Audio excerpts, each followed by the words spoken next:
As you remember, in our last video on cohesion, it was on the use of repeated or rephrased key ideas.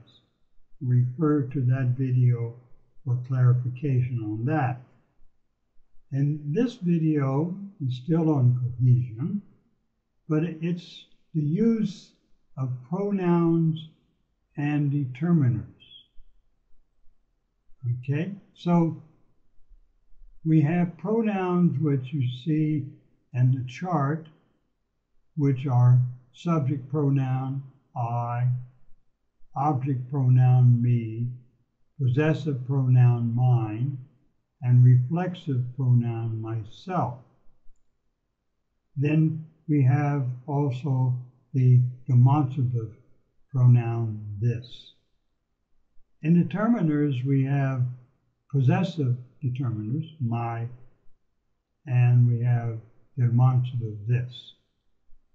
Now you can go through and make some sentences with these, but briefly, pronouns used as a subject.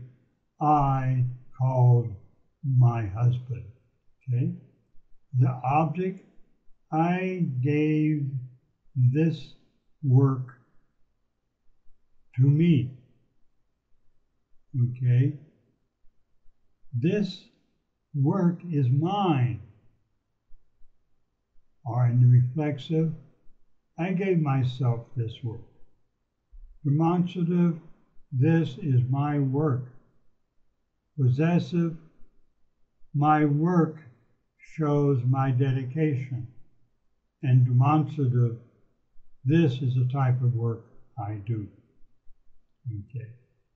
So, reading the definition above, another way to make your written and spoken English more cohesive is use pronouns and determiners to refer back to the previous ideas. Now, some pronouns and determiners that can be used for cohesion are listed in the following table, which we have just gone through. Now, below here, we have an example. A certain student worked very hard on a project. He did all of the work on it by himself, and his professor was very pleased with this work. Now let's go down and look at their samples or examples of this, or their explanation. In this example, the pronoun he refers to the noun student, like he refers back to student. He did all the work on it.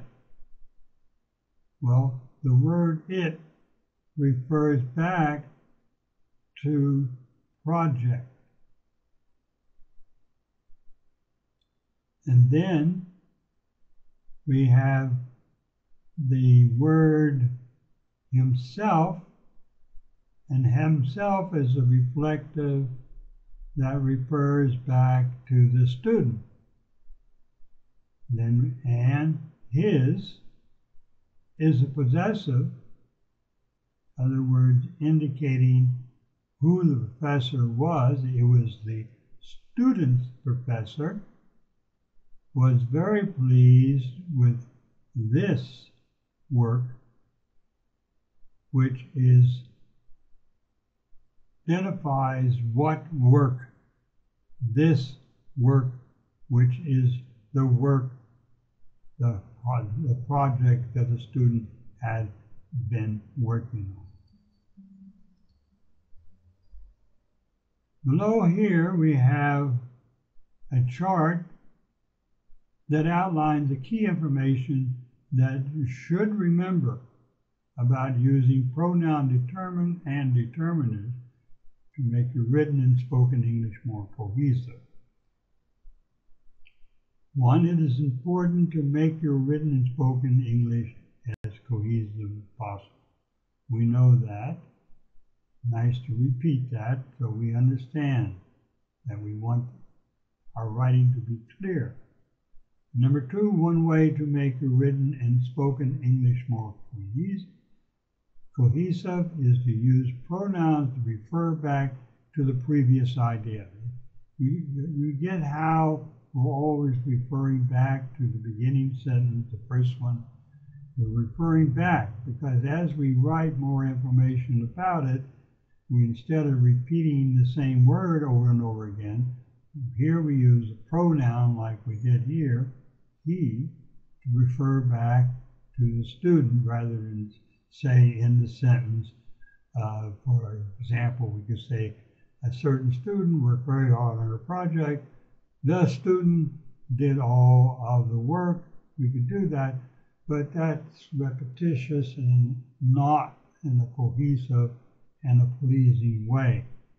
Okay? So we use pronouns to refer back. Another way is to make your written and spoken English more cohesive is to use determiners to refer back to the previous idea. Okay? So in this case, he did all of the work on it, which refers back to the work, the project. Okay? Instead of saying he did all of the work on the project by himself, or himself, of course, is a reflexive that reflects back to the student. Okay? Pronouns and determiners are not the only way to make written and spoken English cohesive. You should use a variety to make the English cohesive. And that should indicate to you that we're going to move on to another form of cohesiveness, which will be in the next video.